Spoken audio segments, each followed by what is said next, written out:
Bismillahirrahmanirrahim. Alhamdulillahi Rabbil Alameen. Alhamdulillah ala ahlihi wassalat wassalam ala ahliha. Assalamu alaikum wa rahmatullah. Imam Zainul Abidin lived for a further 40 years after the tragedy of Karbala. Besides preaching Islam and guiding his followers, he spent most in his spare time in sajda, praising and glorifying the Almighty Allah, and that is why he is also known as Imam Sajjad. Imam Zainul Abidin cried constantly these 40 years. Whenever he saw water, he used to remember the thirst of Sakina and Ali Asghar and would cry for hours. Whenever he saw an animal being butchered, he would ask the slaughterer, "Have you given the animal some water before slaughtering it? Do you know Yazid's men didn't give any water to my father Husayn ibn Ali before cutting his head off?" Many used to gather around our Imam whenever they saw him in the Masjid of Medina, and they would ask him to preach and guide them towards the right path of Islam. At every such gathering, Imam Zainul Abidin would end his sermons by the tragedy of Karbala and the aftermath suffering in Kufa and Sham. At the end of these narrations by Imam Zainul Abidin, many used to ask him, "Indeed, Imam Husayn's family suffered like no one has suffered before. May the Almighty Allah give him all in this world for hereafter the huge sacrifice for Islam. But, O Imam, tell us, where did you personally feel the most pain?" With tears flowing from his eyes, our Imam replied, "Asham, Asham, Asham," which means in Sham. By replying in Sham 3 times, our Imam was telling them the 3 most painful times were all in Sham. The people of Medina were surprised, and they would ask Imam Zainul Abidin again, "O Imam, wasn't the time when you saw the young children in Karbala crying for water for 3 days the saddest times for you? O Imam, wasn't the time when you heard about your young cousins, Qasim, Own and Muhammad, brutally killed and their bodies torn apart, the saddest times for you?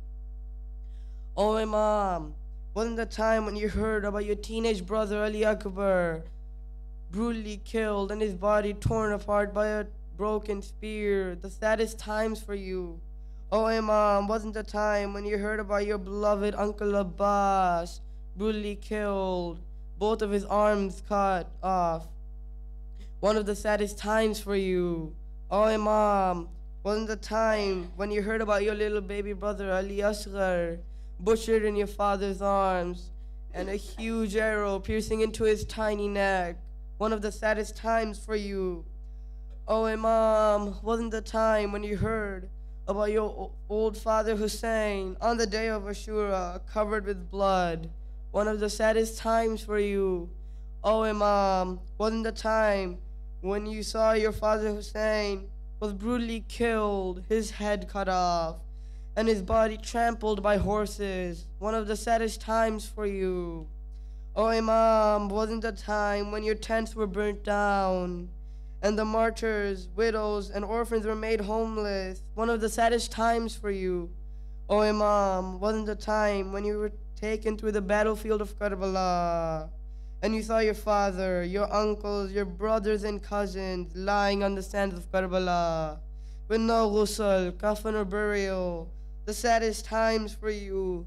Imam Zainul Abidin, with tears pouring from his eyes, always replied, "Yes, indeed all these events were sad for all of us, but my Shias, my personally saddest times were all in Sham."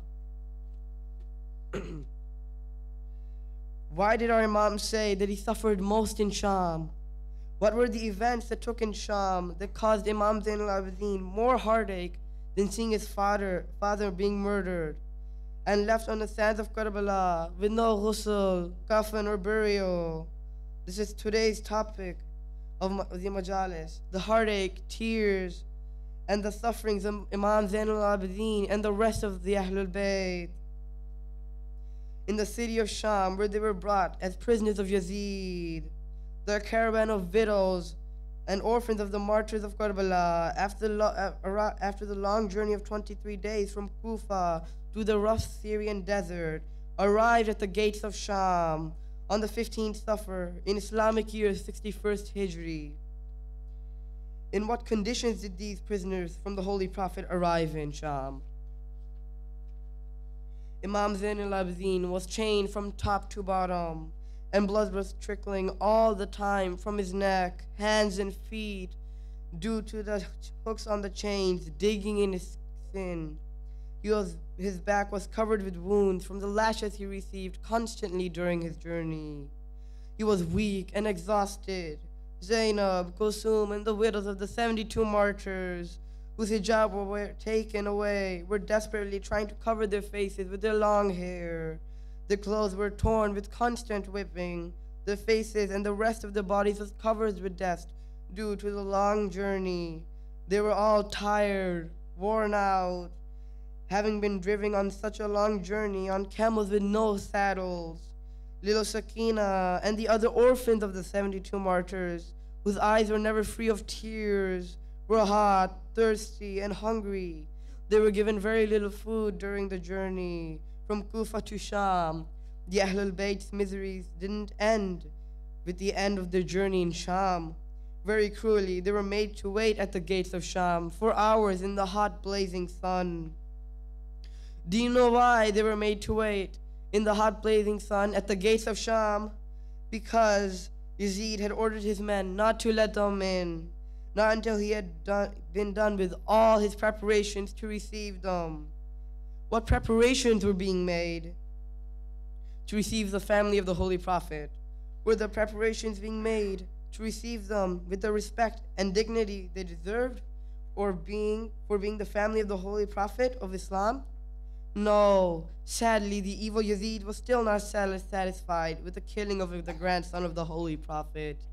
He had more in store to make the family suffer even further.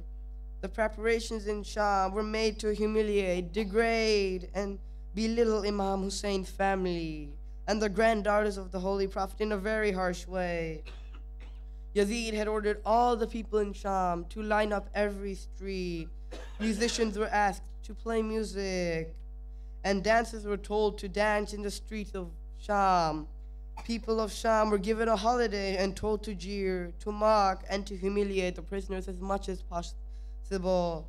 Let us not forget that the people of Sham were also Muslims, the followers of the Holy Prophet. How could they make a jeer, a mockery out of the family of their own Holy Prophet?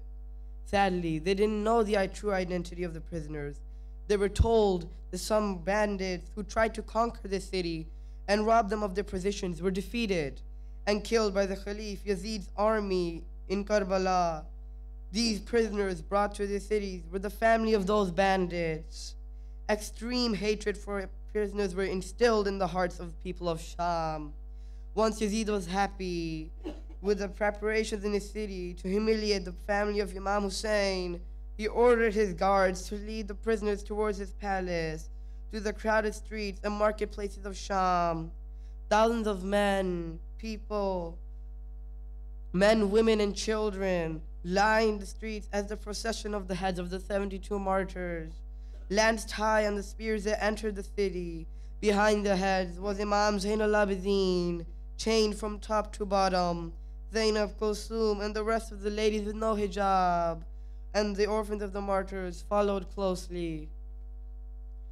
Ala lanatullahi ala al-qawm al-zalimin wa sayalamu allazina zalamu ayyamun qalbi yanqalibun inna lillahi wa inna ilayhi raji'un. Salawat ala Muhammad wa ali Muhammad.